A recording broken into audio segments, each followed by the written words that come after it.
January 2009, when Barack Obama was inaugurated as the 44th president of the United States with Joe Biden as his vice president.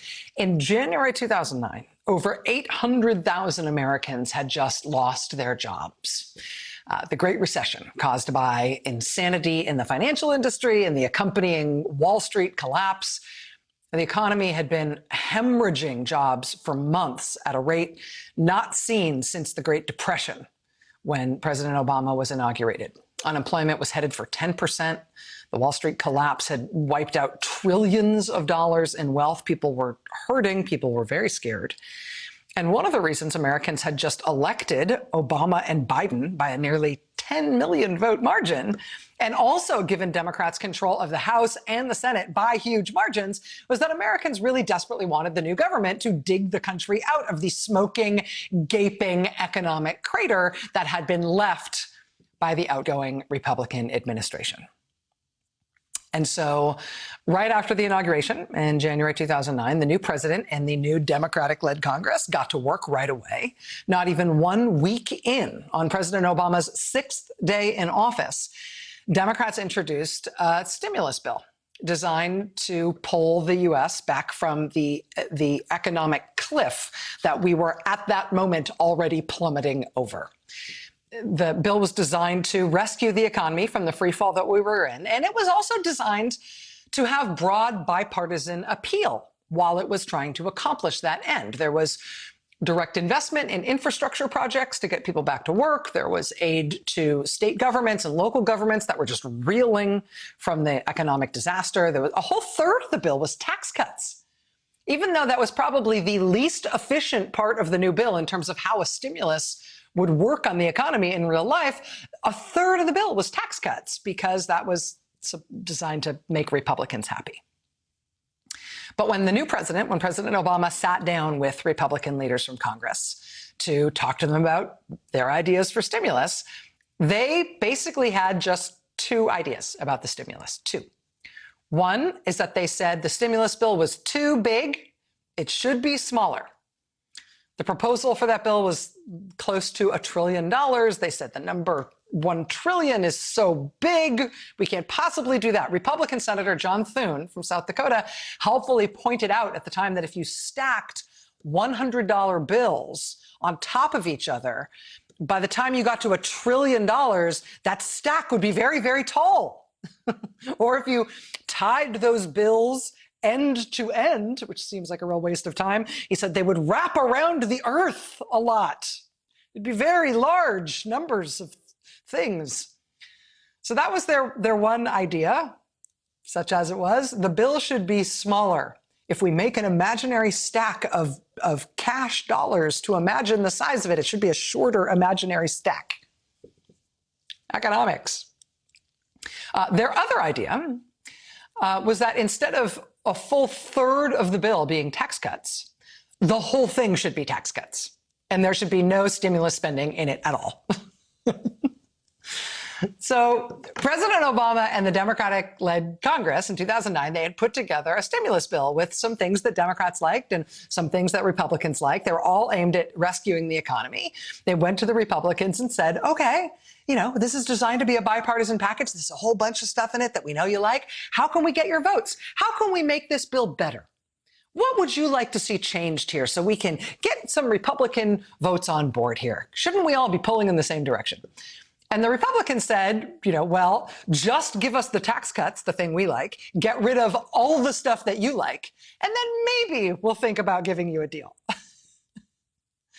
Now, to be clear, at the time, the Democrats didn't need any Republican votes to pass this really important bill, this bill that the country really, really needed. They wanted Republican votes because, in part, President Obama had run on restoring bipartisanship and compromise. But the Republicans didn't give any constructive input on the bill. They just offered to scrap it and instead have their own bill, which had nothing to do with anything the Democrats had prioritized or anything that they wanted.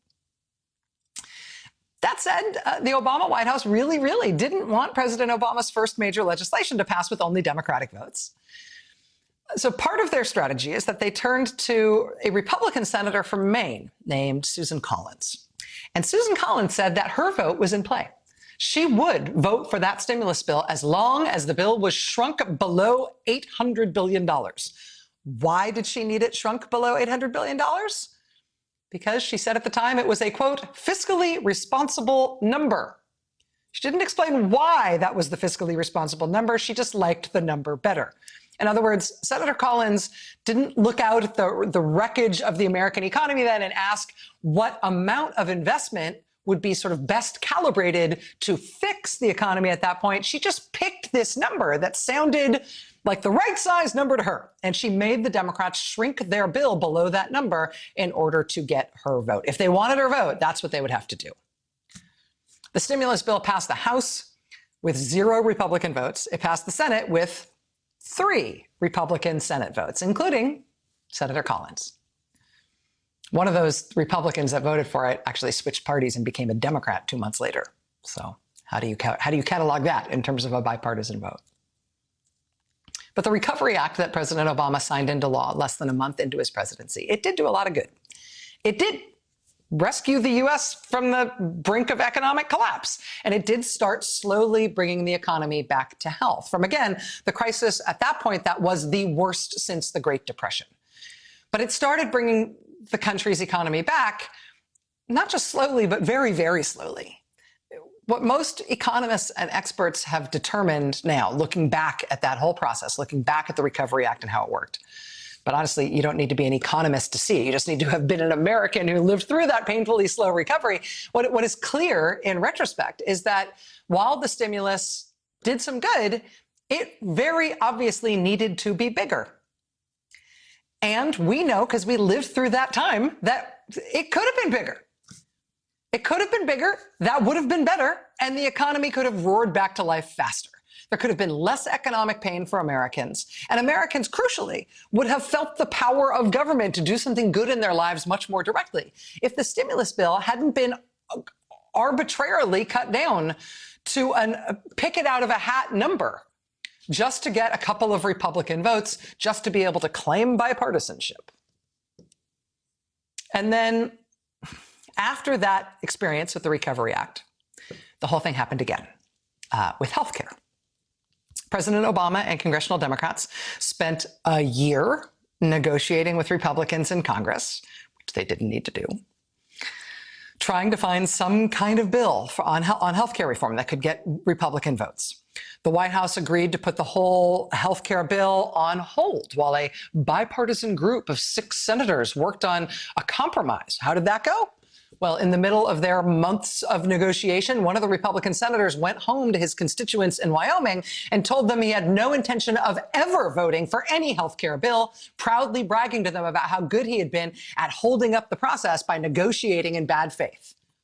Because that group of bipartisan senators told the White House to wait while they worked out on their compromise. He admitted to his constituents he had no intention of ever voting for it, no matter what they agreed upon to change the bill. He told his constituents, quote, "It's not where I get them to compromise, it's what I get them to leave out." He said, quote, "If I hadn't been involved in this process as long as I have, and to the depth as I have, you would already have national health care." Another of the Republican negotiators that year was Iowa Senator Chuck Grassley. For months and months, Democrats had kept making changes to the health care bill, things that Grassley was insisting on, until President Obama finally called Senator Grassley to the White House and called his bluff. President Obama writes in his memoir about that meeting. He says, quote, "I listened patiently as Grassley ticked off 5 new reasons why he still had problems with the latest version of the bill. I said, finally, let me ask you a question, Chuck. If we took every one of your latest suggestions, could you support the bill? Well, are there any changes, any at all, that would get us your vote?" President writes, quote, "There was an awkward silence before Grassley looked up and met my gaze. I guess not, Mr. President." In the end, the final bill, the final Affordable Care Act, Obamacare, that President Obama signed into law, it contained nearly 200 Republican amendments. It was a market-based system, almost entirely dependent on private health insurers. It's the kind of health care reform Republicans had championed for years. And it was disappointing in all kinds of ways to Democrats and to healthcare reformers who wanted a more fundamental, more stable change. But Democrats had compromised again and again, dozens of times, actually hundreds of times, in the name of bipartisanship around that bill. And in the end, the Affordable Care Act got 0 Republican votes in the United States Senate, got 1 Republican vote in the House. And Obamacare was a remarkable accomplishment. Presidents had tried and failed for generations to reform our screwed up healthcare system in this country. The ACA has done an incredible amount of good. It's got millions of people health insurance who weren't able to get it before. And it's only grown in popularity in the decade plus since it was passed. But you would be hard pressed to find a Democrat involved in the process of getting it passed who doesn't regret how much better that might have been if they hadn't spent all that time appeasing Republicans who were never going to vote for it anyway, whose ideas didn't make the bill any better, made it less ambitious, less successful, less stable, and they didn't vote for it anyway, even when all those changes were made at their insistence. If you could get all that back, you get the thing passed so much faster, it'd be so much better. You wouldn't have wasted all that time. You wouldn't have wasted all that political capital. Could have moved on and done other stuff. But after health care, it was the same deal again on immigration. President Obama brought back an immigration reform bill that a lot of Republicans had supported just a few years before. Republicans told him they would negotiate a reform bill if President Obama worked with them on the matter, and specifically if he agreed to prioritize improving border security as the first thing that happened. So President Obama did that. He spent hundreds of millions of dollars on high-tech fencing, and he tripled the number of intelligence analysts who worked on the border, and he deployed drones to surveil the border. He jacked up deportations to hundreds of thousands per year, all to the horror of many people in his own party. But that's what Republicans said he needed to do if they wanted to be able to work with, if he wanted to be able to work with them on an immigration bill. And so after he did all that, he turned to these Republicans to show that he had upheld his part of the bargain. And then they killed the immigration bill anyway. Even Republicans who had voted for that exact same immigration proposal just years earlier, it was their own idea, voted against it once President Obama brought it up as president, even after he followed through on his part of the deal, which is what they said he needed to do in order to get their buy-in. They got him to do all that stuff, and then they walked away anyway. And now here we are. That wasn't that long ago. It was, several lifetimes ago, if you go by all of our physical health and stress and how much we've aged since the end of the Obama presidency. But it wasn't that long ago. It's not ancient history. And now here we are. Democrats have taken control of the presidency in both houses of Congress again, for the first time since they pulled it off in 2009. But there is something quite different this time. This time, the entire Democratic Party is basically singing the same tune, from the White House to the Senate to the House of Representatives. They remember what happened the last time they were in this situation in 2009, and they are not going to let what happened under President Obama happen again this time. Look at 2008, where we spent a year and a half trying to get something good done, ACA, Obamacare, and we didn't do all the other things that had to be done. We will not repeat that mistake. We will not repeat that mistake.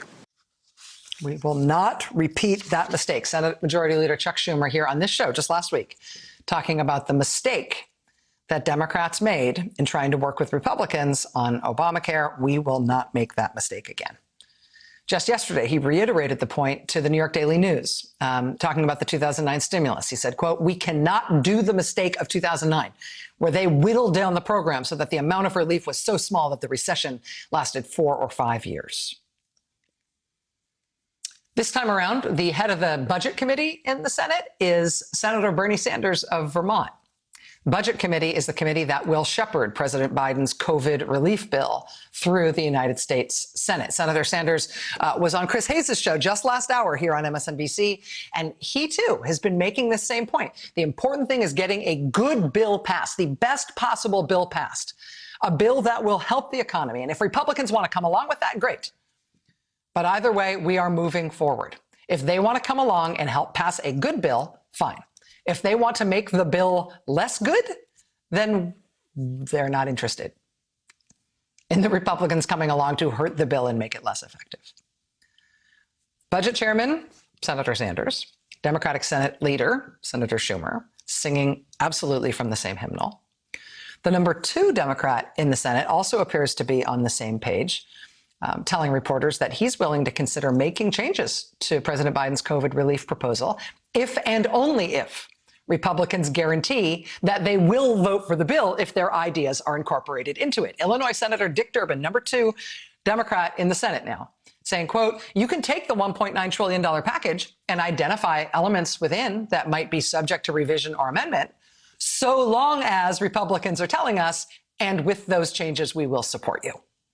Meaning we are not going to, once again, make all of these changes and waste all of this time while you make the bill worse, saying that's what we need to do in order to get your votes, only to have you not give us your votes anyway. Why would we make the bill worse for you in that circumstance? The Biden White House is now making the same point as well. Here was White House Press Secretary Jen Psaki on this exact program, on this exact point just last week. I promise you, I've been in this town long enough. So is President Biden. Nobody's naive in the White House about how hard it's going to be, or none of us think that Republicans are just going to lay down and work with us overnight. But we feel like we have to try. This can't be a game that's played where we wait and wait and wait and negotiate, negotiate, and negotiate. So lessons learned, right? Everybody appears to be on the same page here in terms of who's got power on the Democratic side. The Democrats know what Republicans did in 2009, the last time Democrats had control of the House and the Senate and the White House. They say, we are not playing those reindeer games again. We learned that lesson. The country definitely and desperately needs relief. We're not going to interfere with that. We're not going to step that down and give the country less of what they need in order to keep you happy when you're not negotiating in good faith anyway. We've seen you do this before. We're not doing it again. Democrats are all on the same page. Republicans today are still trying it. They want to try this one neat trick. Once again, 10 Republican senators, led by Susan Collins, have proposed a COVID relief bill that is very, very small, quite undersized, given the state the economy is in right now. For the state that the battle against coronavirus is in right now, what they're proposing is less than a third of what President Biden has proposed as what the country needs. And again, the reason for proposing this tiny little bill is the same argument they made with the last time Democrats had to rescue the country from what a Republican administration left in its hulking, steaming wake. It's the same argument from the stimulus from 2009. They just want the bill to be smaller. They prefer, things are so much cuter when they're smaller. They like the sound of smaller numbers better. It's easier to remember, But they're, once again, holding out that tantalizing idea of bipartisanship. If the bill just gets smaller and less effective, hey, maybe the Republicans will come along. Maybe. No promises, but they might. There are 10 Republicans who are saying they would prefer to do this tiny little bill. With 10 Republican votes, Democrats could get through a Republican filibuster by the rest of the Republicans in the Senate. But if the Democrats go it alone, if they pass the bill through a maneuver that's called reconciliation, they don't need to do anything to try to get Republican votes. They can just pass whatever bill they want with just 50 Democratic votes, plus Vice President Harris casting the tiebreaker. Tonight, President Biden hosted those 10 Republicans proposing this little plan at the White House. This is the first in-person meeting that President Biden has had with lawmakers at the White House since he has been president. He brought those 10 Republican senators up to the White House. And I think we know him well enough to know that that is basically the way that President Biden is wired. And the White House press secretary making clear that President Biden is happy to hear those senators out, happy to talk, happy to hear what they have to say. Senator Susan Collins emerged afterwards and told reporters it had been a, quote, productive, cordial 2-hour meeting. The White House put out its own statement about the meeting, calling it a substantive and productive discussion. But the White House also said this, quote, while there were areas of agreement, the president also reiterated his view that Congress must respond boldly and urgently, and noted many areas which the Republican senator's proposal doesn't address. He reiterated that while he is hopeful that the rescue plan can pass with bipartisan support, a reconciliation package is a path to achieve that end. Even if Democrats go this route, even if they use this process where they would only need 50 Democratic votes to pass their plan, I mean, nothing says Republicans can't still vote for it, right? I mean, if they negotiate in good faith, they can still maybe even make changes to the bill. They can make changes that maybe everybody will agree with or that are constructive suggestions.